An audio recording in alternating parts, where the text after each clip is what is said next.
Le 20 décembre 1870. Ma chère cousine, c'est une étrange année que 1870. Après la canicule de cet été, qui a fait griller tous nos foins, sécher le blé sur pied, les sarrasins et tous les fruits de notre verger, voilà qu'en ce début décembre, il fait froid, mais froid, ici, à Pontmain. Les anciens disent que l'on n'a point vu cela de mémoire d'homme. Comme tu le sais, Lucien, mon frère aîné, est parti à la guerre avec 37 autres gars du village. Nous n'en avons plus de nouvelles. Mes parents sont très inquiets. Pourtant, monsieur le curé a demandé à tous les soldats de se consacrer à la Sainte Vierge et leur a promis qu'ils reviendraient sains et saufs. Il dit qu'il faut bien prier si l'on veut être exaucé et réparé pour les fautes des uns et des autres. Notre abbé Guérin est un saint, et j'ai bien peur, quant à moi, de n'être pas une sainte. Qu'importe, puisqu'il a raison de faire confiance à Notre-Dame, à qui je te confie, comme tous les nôtres et notre pauvre pays. Tu diras à nos intentions un Ave Maria. Philomène, ta cousine de Pontmain qui t'embrasse.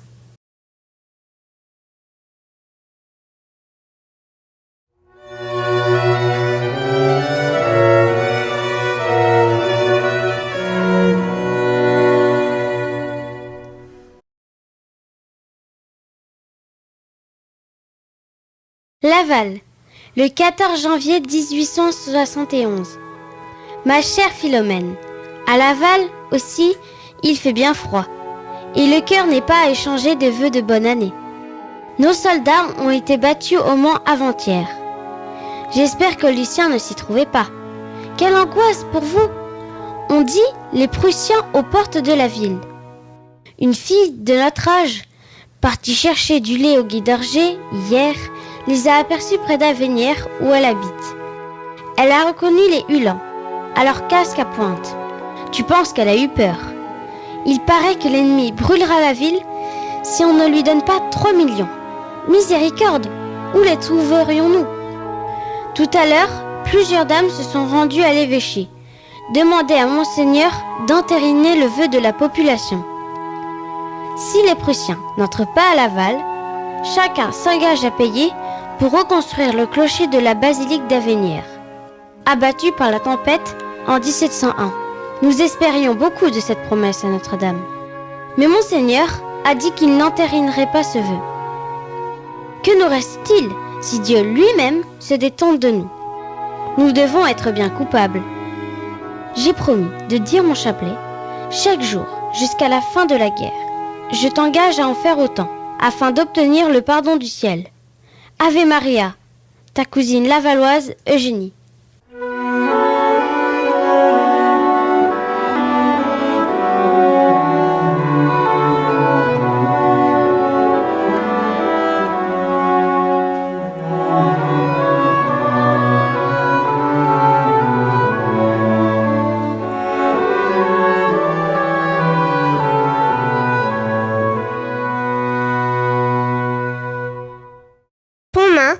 Le 16 janvier 1871.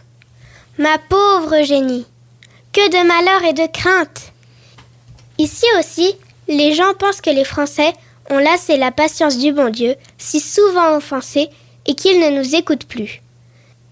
Dimanche, à Vêpres, comme monsieur le curé allait allumer les cierges à l'autel de l'Immaculée Conception, quelqu'un lui a crié de ne pas le faire, que cela ne servait à rien de prier.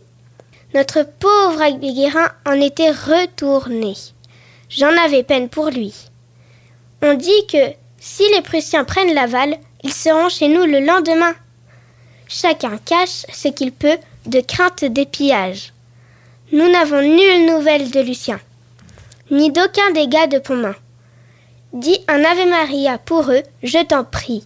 Ta pauvre Philomène.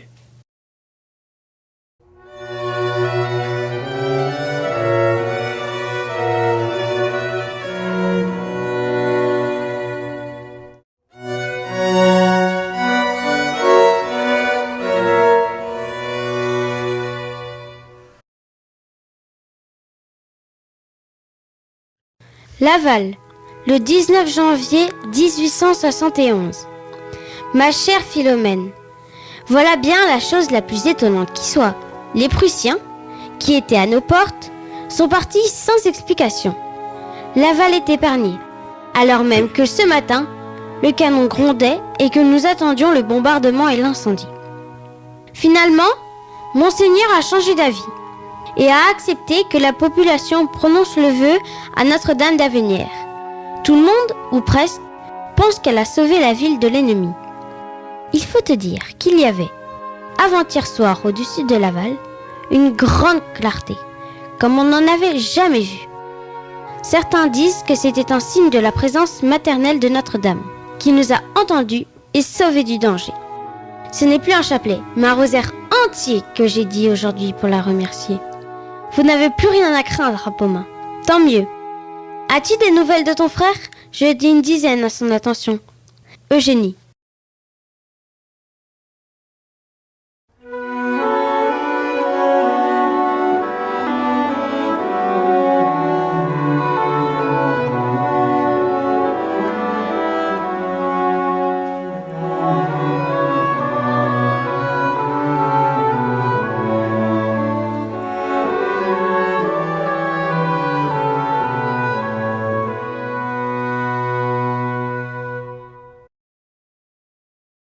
Pomain, le 20 janvier 1871.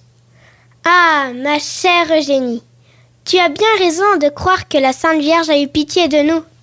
Si tu savais ce qui s'est passé ici le 17. Dans la soirée, des petits enfants du village disent avoir vu une belle dame dans le ciel. Vêtue d'une robe bleue, couverte d'étoiles, un diadème sur la tête. Une grande bannière blanche s'est déployée à ses pieds. Et des lettres dorées sont apparues une à une. C'était écrit « Mais priez mes enfants, Dieu vous exaucera en peu de temps. Mon fils se laisse toucher. Nous allons avoir la paix. Lucien et les autres rentreront indemnes comme nous l'avait promis notre saint curé. Mais priez, je ne voudrais plus faire autre chose que rendre grâce. Et toi aussi sûrement. Ave Maria, Philomène.